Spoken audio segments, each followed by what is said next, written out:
I went grocery shopping this week. Guess what? A simple meal of rice and beans now costs me $80. I never imagined I'd need a loan just to buy food. Do you remember when you could buy bread without checking the price? In 1933, Americans waited in long lines for a bowl of soup. Almost 100 years later, the soup is still here. But now it sits under bright lights in modern supermarkets. A gallon of milk costs $6.50. Eggs are $4.60. Salaries have only gone up by 4%. Every week, 1 in 4 American families skips a meal. Not because they want to diet, but because they can't afford food. The scary part is, this isn't just about poor people anymore. Even the middle class, retirees, and workers are struggling now. It feels like the Great Depression never ended. It just changed its name to grocery bill. Today, we'll look at 5 states where food prices are breaking families. It makes you wonder, is your refrigerator next? California, the land of sunshine and dreams. But in 2025, many homes are losing that warmth. Refrigerators are slowly becoming empty across the state. A gallon of milk in Los Angeles now costs $6.80. It's more expensive than gasoline in many other states. An avocado costs $3.50, almost the same as a McMuffin. The sad part is, even farmers can't afford the food they grow. Global food prices are now 30% higher than before the pandemic. In California, fresh produce alone increased by 18% in 1 year. Floods and droughts have made it even worse. The Central Valley once fed a quarter of the country.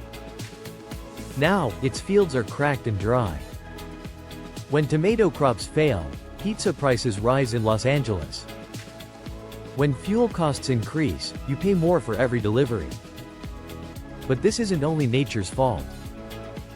California is paying for a weak system that lets prices rise forever. The free market feels more like an auction now. The rich buy organic food, and the poor buy canned goods. In Fresno, retirees choose between milk and medicine. A couple in Bakersfield eats ramen 3 times a day. They call it the California diet and laugh through the pain. Whole Foods is now called Whole Paycheck 2.0 by many people. You need almost your whole salary just to buy groceries. Every week, shopping carts cost $5 more. People don't even complain anymore because it changes nothing. California still shines on the outside. But inside homes, refrigerators are dark and empty. Supermarket lights can't hide the truth. This isn't just a price problem, it's a dignity problem. Is this the future of the global economy? Or has the American dream simply become too expensive? If the most food-rich state can't afford to eat, what will happen to states that grow nothing at all? Now let's move to Texas, the land of barbecue and cowboys. People here always believed that barbecue and beer fix everything. But in 2025, even freedom has a price tag. In Dallas, a pound of beef now costs over $9. That's double what it was 3 years ago. Hosting a small barbecue now costs about $80, without drinks or sides. Families spend around $300 a week on food in Texas. That's about $15,000 a year, equal to college tuition. These are real numbers from the 2025 U.S. Food Market Report. Texas was once the beef capital of America. Now, people buy beef on payment plans. Why did this happen? It's the domino effect of a broken economy. New taxes on Mexico and China raised feed and fertilizer prices. Shipping costs have also skyrocketed like oil in the desert. Farmers raised prices just to survive. Families went into debt just to eat. Meanwhile, big food companies report record profits. That's what experts call greedflation, price hikes caused by greed. Barbecue was once a symbol of community in Texas. Now, it's a test of how much you can afford. People still say, "In God we trust." But it's the Visa card that decides what's for dinner. A father in Houston still holds monthly BBQs. He says it reminds him of better days. He jokes that barbecue is now a celebration of his card still working. Texas is still hot, but not just because of the sun. Wallets are burning too, with rising food bills. If even Texas, the state that fed America, is struggling, what does that mean for the rest of the country? Next stop, Florida. The place where people once dreamed of peaceful retirement. The dream still exists, but it's fading fast. Now, sunsets are seen through the door of an empty fridge. In Miami, coffee prices rose by 15% in just 6 months. In Tampa, a can of imported tuna now costs nearly $3.50. In Orlando, a loaf of white bread now costs $4. That's almost as expensive as a ticket to Disney parking a few years ago. It might sound like a small number, but it's not small for retirees. For young people, it's just inconvenient. For the elderly, it's a daily struggle to survive. Florida was once called America's retirement paradise. But today, many grandparents in St. Petersburg say, "We don't retire anymore."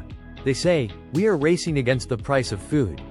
In 2024, food inflation in Florida increased by 13%. That's higher than the national average. Why? Because Florida depends on imported products like fish, coffee, and rice.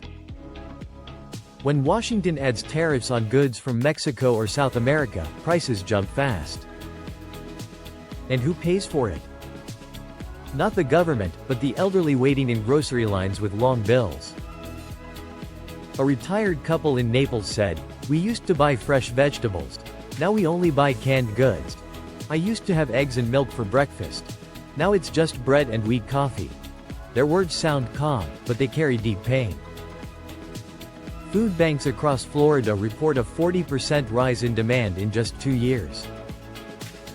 The lines of people needing food now stretch from Miami to Jacksonville.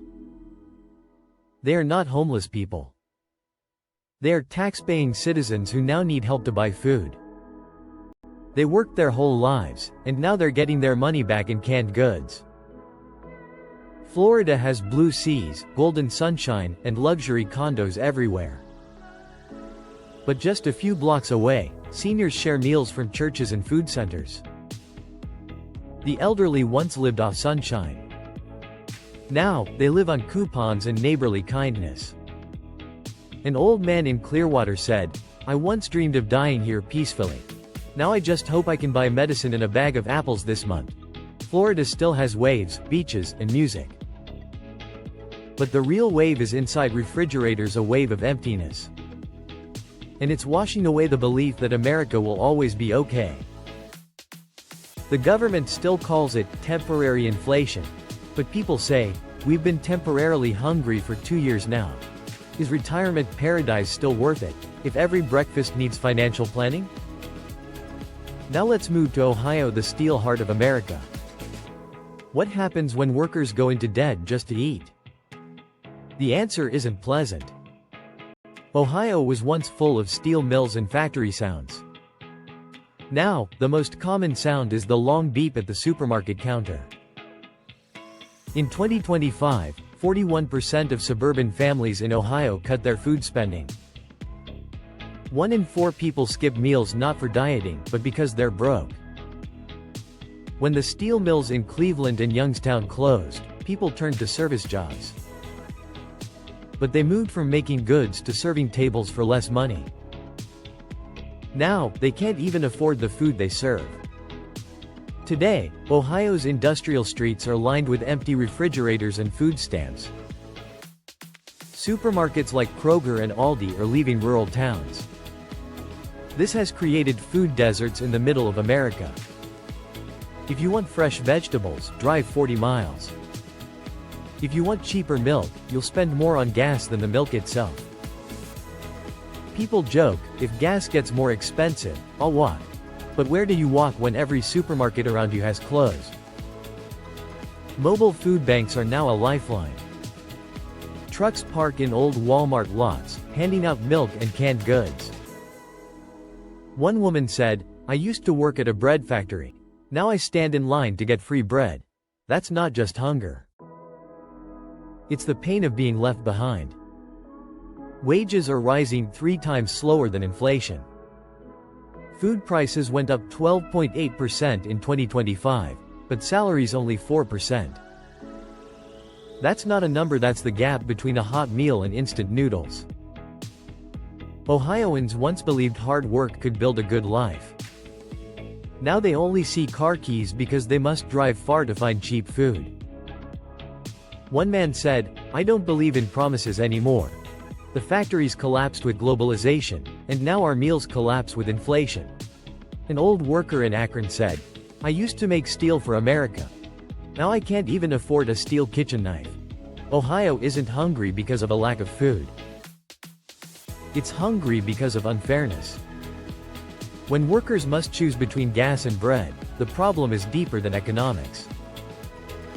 Can America be great again if the people who built it can't afford to eat? Even New York, the city of money, is now quiet at the checkout counter. A slice of pizza now costs almost as much as your electric bill. It sounds like a joke, but in Manhattan, it's reality. A simple cheese slice is $6, and with toppings, it's nearly $10. A loaf of bread costs $4. Groceries for 1 week, just milk, eggs, meat, and vegetables, can cost $200. In the Empire State, the fastest growing thing is not the economy, it's the grocery bill. In 2025, New York food prices rose by 12.8%, triple the wage growth rate. Someone earning $60,000 a year now spends 1/4 of their income just on food. You might live in Manhattan, but your wallet lives in New Jersey. This isn't normal inflation. This is greedflation, prices rising because of corporate greed. Big stores raise prices far beyond real costs. Small stores can't survive because rent and taxes are too high. Now, an organic apple costs more than a short subway ride. People stand in long lines at Trader Joe's, whispering to themselves, "Next time, I'll buy only what I need." But what's needed in New York is now a luxury. Many Americans are now buying food on credit. A $16 grocery bill can become $50 after interest if you don't pay it soon. A woman in Brooklyn said, "I used to pay for my iPhone in parts. Now I'm paying in parts for lettuce." People laughed when they heard it, but it was a sad kind of laugh. Even people who still have jobs are struggling. They eat out less, buy frozen food, or skip meals. On Lexington Avenue, many family restaurants are closing. Not because there are no customers, but because people can't spend much. New Yorkers were always proud of being strong and tough. But no one was ready for this fight, the fight with food prices. The city that never sleeps is now quietly starving. At night, the city lights still shine bright. But in many small apartments, you only hear the sound of an empty fridge. Pizza still smells good, but fewer people can afford it now. The question isn't, how do I live well in New York? It's, how do I stay in New York at all? While millions of Americans go hungry, the US still wastes almost 40% of its food each year. It's a country with plenty of food, but not enough sharing. They call America the land of opportunity. Maybe that's true, but it also misses chances to do the right thing. According to the USDA, Americans waste 30 to 40% of the food they produce every year. That's enough to feed the entire state of Texas twice. Meanwhile, Feeding America will give out 6 billion meals in 2025, the most ever. On one side, huge amounts of food are thrown away. On the other, long lines of people wait for canned goods. Same country, same day, just different lives. There are many excuses, rules, costs, and supply problems. But the real reason is simple. People are hungry because of greed. Tomatoes that don't look perfect are thrown away. Milk just 1 day old is tossed out, even if it's still fine. Restaurants waste food because they fear being sued for giving it away. In meetings, people discuss hunger budgets while eating coffee and pastries. A man in Ohio waiting for food said, "I don't want to beg. I just want the food they threw away last night." His words showed the big divide, one America that eats too much, and one that eats too little. To destroy all this wasted food, the country spends billions more every year. America actually pays extra to throw away its own meals. The US food system is very advanced, but it still has big holes. Large companies control what gets sold and what gets wasted. Meanwhile, small churches beg for leftovers to help the hungry. The American dream once meant owning a home, a car, and family dinners. Today, it begins with an empty shopping cart and a hope for cheaper milk. We may not fix the whole economy, but we can act with kindness. Share what you have. Support local farmers. Help food banks. Never take a full stomach for granted. When we start caring about others' meals too, we rebuild the real American dream. Now tell us what you think. Have food prices become a big problem where you live? Is your situation better or worse than this? Share your story in the comments below. If this video made you think, please subscribe to our channel. We share real stories about people, society, and the economy. Your one comment and one subscription help us keep going. This video is for open discussion and not tied to any political group. All facts are from public and trusted sources. Please check, think, and form your own opinion. Thank you for watching till the end. See you in the next video.